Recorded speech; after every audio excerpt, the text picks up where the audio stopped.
अगर आप primary P6 use करते हो और मंथली अपडेट्स बना रहे हो और कंसल्टेंट या फिर क्लाइंट को प्रोग्राम सबमिट करते हो या फिर ईओटी और क्लेम्स प्रोजेक्ट्स पर काम कर रहे हो तो आज आपकी इस वीडियो बहुत ज़्यादा इंपॉर्टेंट होने वाली है। आज हम थ्योरी ही नहीं करेंगे, मैं आपको प्रैक्टिकल इंडस्ट्री पर्सपेक्टिव से बताऊंगा कि बेसलाइन शेड्यूल और मंथली अपडेट प्रोग्राम का एक्चुअल यूज कैसे होता है और ये डॉक्यूमेंट्स ईओटी यानी एक्सटेंशन ऑफ टाइम और डिले एनालिसिस क्लेम्स में इतने इंपॉर्टेंट क्यों होते हैं।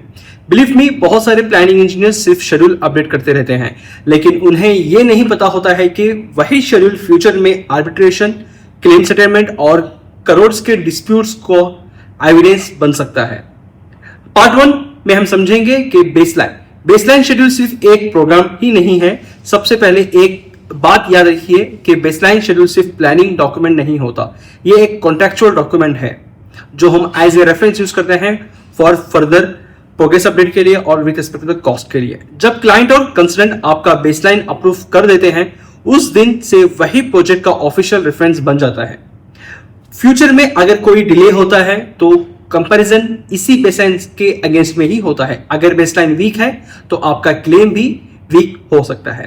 पार्ट 2, मंथली अपडेट प्रोग्राम का एक्चुअल पर्पस। बहुत लोग सोचते हैं, बहुत सारे प्लानिंग इंजीनियर्स प्लानर्स सोचते हैं कि मंथली अपडेट सिर्फ प्रोग्रेस रिपोर्ट के लिए होता है। Reality is completely different. Monthly update program actually project की हिस्ट्री रिकॉर्ड करता है। हर डाटा डेट आपको यह बताता है कि आपकी एक्चुअल प्रोग्रेस कितनी हुई है, कौन सी एक्टिविटीज डिले हुई है, क्रिटिकल पाथ चेंजेस हुआ है या नहीं हुआ है as compare to previous update, float consume हुआ है या नहीं हुआ है, डिले किस इवेंट की वजह से हुआ है। मतलब हर मंथली अपडेट फ्यूचर का लीगल एविडेंस बन रहा होता है जो आपके फ्यूचर में इसको एज ए हम लोग रेफरेंस यूज करेंगे। पार्ट 3, ईओटी में कंसल्टेंट सबसे पहले क्या देखता है? जब कॉन्ट्रैक्टर ईओटी सबमिट करता है, कंसल्टेंट डायरेक्टली एक्सटेंशन अप्रूव नहीं करता। सबसे पहले वो चेक करता है क्या कॉन्ट्रैक्टर का अप्रूव बेसलाइन अवेलेबल है। उसके बाद हर मंथली अपडेट रिव्यू किया जाता है।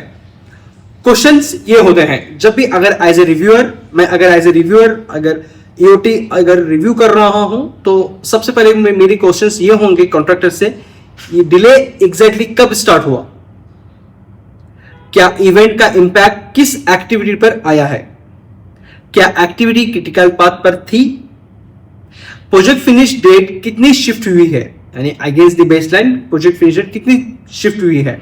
अगर आपके मंथली अपडेट्स कंसिस्टेंट हैं तो ईओटी जस्टिफाई करना कंपैरेटिवली इजी है। पार्ट 4, क्लेम्स में सबसे स्ट्रॉन्ग एविडेंस क्या होता है? क्लेम्स में सिर्फ ईमेल्स और लेटर्स इनफ नहीं होते, प्लानिंग डॉक्यूमेंट्स इक्वली इंपॉर्टेंट होते हैं। स्ट्रॉन्ग क्लेम के लिए जनरली रिक्वायर्ड होता है approve baseline, regular updated programs, progress records, daily events records, site evidence, correspondence and substantiations. Okay, ये सारी चीजें आप इसको कलेक्टिवली सेव रखते हो as a record to defend your EOTs what you have submitted to the client और consultant और your main contractor. So ये सब मिलकर प्रूफ करते हैं कि डिले किस पार्टी की रिस्पॉन्सिबिलिटी थी।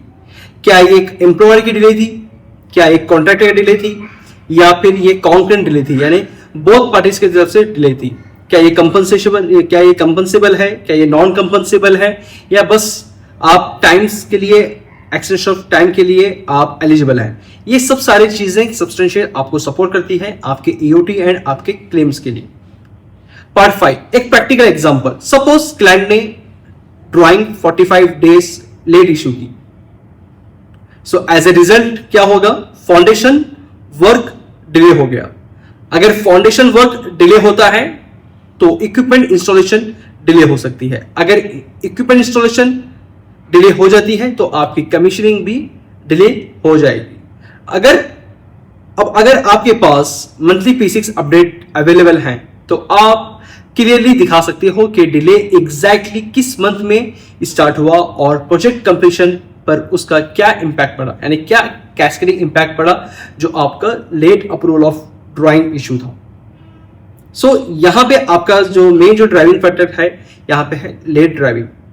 ओके, देन वो वाला आपको इक्विपमेंट इंस्टॉलेशन में, देन इक्विपमेंट इंस्टॉलेशन से कमीशनिंग में ये कैस्केडिंग इफेक्ट करेगा। तो आप क्लियरली देख सकते हो कि डिले एग्जैक्टली किस मंथ में स्टार्ट हुआ और प्रोजेक्ट कंप्लीशन पर उसका क्या इंपैक्ट पड़ा। यही प्रोफेशनल प्लानिंग है। सिर्फ प्रोग्रेस अपडेट करना प्लानिंग नहीं होता। प्लानिंग का एक्चुअल रोल है डिले को साइंटिफिकली प्रूव करना। पास्ट 6 वर्किंग प्रोफेशनल्स के लिए ये एक इंपॉर्टेंट एडवाइस। अगर आप प्लानिंग इंजीनियर हो तो कभी भी ये मिस्टेक मत करना। बेसलाइन को अननेसेसरीली रिवाइज मत करो। मंथली अपडेट्स मिस मत करना। डाटा डेट रैंडमली चेंज मत करो। लॉजिक चेंजेस प्रॉपर्ली रिकॉर्ड करो। आप इसके लिए एक शेड्यूल लॉग रजिस्टर मेंटेन करें। अगर आप कोई लॉग लैग्स अगर बेसलाइन में है, अगर आप उसको रिमूव कर रहे हैं या फिर इसको इंक्रीज कर रहे हैं तो उसका एक लॉग रजिस्टर बनाइए। अगर आप कोई रिलेशनशिप अगर आप चेंज कर रहे हो या ऐड कर रहे हो या डिलीट कर रहे हो या फिर मॉडिफाई चेंज जो भी कर रहे हो तो उसका एक आप लॉग रजिस्टर आप मेंटेन करें। नैरेटिव मेंटेन करो, यानी जो भी डिले इवेंट्स हुआ है तो उसका नैरेटिव मेंटेन करो। डिले इवेंट्स डॉक्यूमेंट्स करो, यानी डिले इवेंट रजिस्टर आप मेंटेन कर सकते हो और उसके क्या रीजंस हैं, कौन सा एक्टिविटीज पे इंपैक्ट हुआ, आप एक डिले रजिस्टर आप मेंटेन करें। ये छोटी छोटी हैबिट्स फ्यूचर में मिलियंस के क्लेम्स सेव कर सकती हैं। एक लाइन हमेशा याद रखना, no approve baseline, no strong claim, no proper updates, no strong delay analysis. इसीलिए पैरामीरा P6 सिर्फ शेड्यूलिंग सॉफ्टवेयर नहीं है, ये project controls, delay analysis, claims management का बैकबोन है। जी हाँ, project controls, delay analysis and claim management का बैकबोन है आपका पैरामीरा P6 या फिर MS प्रोजेक्ट।